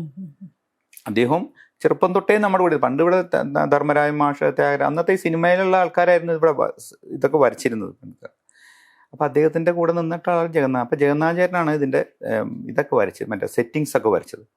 പക്ഷെ അതേ ആ കാര്യങ്ങളാണ് ഇന്ന് പുതിയ ആൾക്കാരെ കൊണ്ടാണ് ഞാൻ ചെയ്യിച്ചിരുന്നത്. ഇതൊക്കെ എനിക്ക് ഓർമ്മയുണ്ടായിരുന്നു, നമ്മുടെ മനസ്സിൽ ഇങ്ങനെ എല്ലാം കാണാപ്പാടായിരുന്നു. ഇപ്പം എൻ്റെ അടുത്ത് ഏത് നാടകത്തിൻ്റെ സ്ക്രിപ്റ്റ് ചോദിച്ചാലും ഞാനിപ്പോൾ കാണാപ്പാടായിട്ട് പറയാം. ഇതിനകത്ത് ഒരു നടനില്ലെങ്കിലും ഞാൻ കയറും. ഈ രക്തരക്ഷത്തിലെ എല്ലാ പല വേഷങ്ങളും ഞാൻ നായകനായിട്ട് പോലും ഞാൻ അഭിനയിച്ചിട്ടുണ്ട്. അതിനെ സൂര്യകാലായിട്ട് എല്ലാ വേഷവും അഭിനയിച്ചിട്ടുണ്ട്. പക്ഷെ അതൊക്കെ എനിക്ക് കണ്ട് നമ്മുടെ മനസ്സിൽ അത്രയും ചെറുപ്പകാലം തൊട്ട് കണ്ടിട്ടുള്ളതുകൊണ്ട് കേട്ടോ. ഇത്തരം ഒരു ക്ലാസിക് രണ്ടാം ഭാഗം എടുക്കുമ്പോൾ നമുക്ക് വളരെയധികം ശ്രദ്ധിക്കണം അല്ലേ. ഈ സെക്കൻഡ് പാർട്ട് വരുന്നത് എല്ലാം ടിബറ്റും അവിടെയൊക്കെയാണ്. അതുപോലെ ഇതിന്റെ പ്രീക്വലാണ് ഈ രക്തരക്ഷ. സെക്കൻഡ് പാർട്ട് വരാൻ പോകുന്നത് ഇതിന്റെ പ്രീക്വലാണ്. ഇതിന്റെയും പഴയ കാലഘട്ടത്തിലേക്കാണ് പോകുന്നത് രക്തരക്ഷ. കാരണം പുതിയ കാലഘട്ടം പറയുന്നതിനേക്കാളും ഒരു വിഷ്വൽ ഇമ്പാക്റ്റ് ഉണ്ടാക്കാൻ പറ്റുന്നത് നമ്മൾ പഴയ കാലഘട്ടത്തിൻ്റെ ആയിരിക്കും. ആൾക്കാർക്കും അത് ഭയങ്കര രസമായിരിക്കും. അപ്പൊ ഇത് രക്തരക്ഷത്തിന്റെയും പഴയ കാലത്തിലേക്കാണ് നമ്മുടെ രണ്ടാം ഭാഗം പോകുന്നത്. അക്കാലത്ത് രക്തരക്ഷസിന് ഒറ്റയ്ക്ക് കാണാൻ ക്ഷണിച്ചുകൊണ്ടുള്ള കുറെ പോസ്റ്ററുകളൊക്കെ അന്ന് ആദ്യത്തെ ദിവസം പറയുമ്പോൾ ആദ്യത്തെ ഒറ്റയ്ക്ക് ഇരുന്ന് നാടകം കണ്ടു കഴിഞ്ഞാൽ അതിന് പ്രൈസ് കൊടുക്കുന്നു പറഞ്ഞു പണ്ട് അച്ഛൻ ഇത് ചെയ്യായിരുന്നു. പക്ഷെ ഇപ്പൊ ഞാൻ പറഞ്ഞു കഴിഞ്ഞാൽ എൻ്റെ കാര്യം പോക്കാ. കന്നഡയിലേക്കും തെലുങ്കിലേക്കും ഒക്കെ മൊഴി മാറ്റി ചെയ്യാൻ ഉദ്ദേശിക്കുന്നത്. അതെ അതെ അതെ. അല്ല, അത് ഞാൻ നേരത്തെ തമിഴിലേക്ക് മാറ്റിയിട്ടുണ്ടായിരുന്നു. തമിഴിൽ മാറ്റിയിട്ട് അത് തമിഴ്നാട്ടിലാണ്. പക്ഷെ ഭയങ്കര ആൾക്കാർ ഭയങ്കരമായിട്ട് അപ്രീഷിയേറ്റ് ചെയ്തൊരു സംഭവം. കാരണം അവിടെ പണ്ട് ശരിക്കും പറഞ്ഞാൽ തമിഴ്നാട്ടിൽ പണ്ട് ഈ ഇത്തരം നാടകങ്ങൾ ഉണ്ടായിരുന്നു. പുരാണ നാടകങ്ങൾ, മനോഹർ എന്നൊക്കെ പറഞ്ഞ രാജമാണിക്യം മനോഹർ എന്നൊക്കെ പറഞ്ഞ കമ്പനികൾ അന്ന് ഉണ്ടായിരുന്നതാണ്. ശിവാജി ഗണേശനൊക്കെ അന്നത്തെ പഴയ സിനിമാ നടന്മാരെല്ലാം നാടകത്തിൽ നിന്ന് വന്നിട്ടുള്ളവരാണ്. അപ്പോൾ ഒരു ബേസ് അവിടെ ഉണ്ട് ഓൾറെഡി. അപ്പോൾ ഞാൻ തമിഴിലേക്ക് മാറ്റി.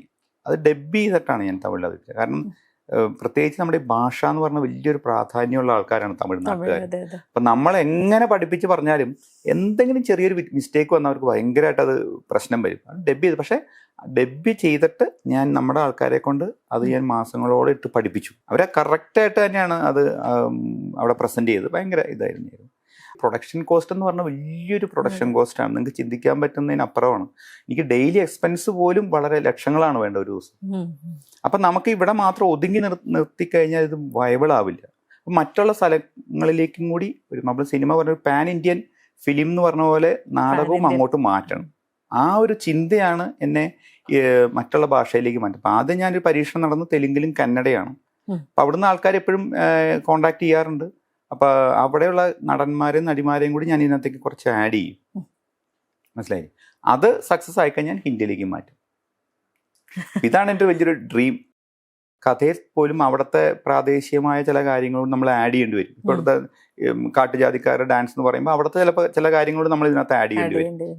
പിന്നെ ഡയലോഗ് എനിക്ക് കന്നഡയും തെലുങ്കും ഒന്നും തമിഴ് നമുക്കറിയാം. അപ്പൊ നമ്മളൊരു സ്ക്രിപ്റ്റ് എഴുതുമ്പോൾ നമ്മളും അത് പഠിച്ചിരിക്കണ്ടേ. അപ്പൊ ഞാൻ അതും ഒന്ന് വർക്ക് ചെയ്യണം. ഇവിടുത്തെ നാടകം കഴിഞ്ഞിട്ട് വേണം അതിന്റെ കാര്യങ്ങളിലേക്ക് മാറാൻ വേണ്ടിയിട്ട്.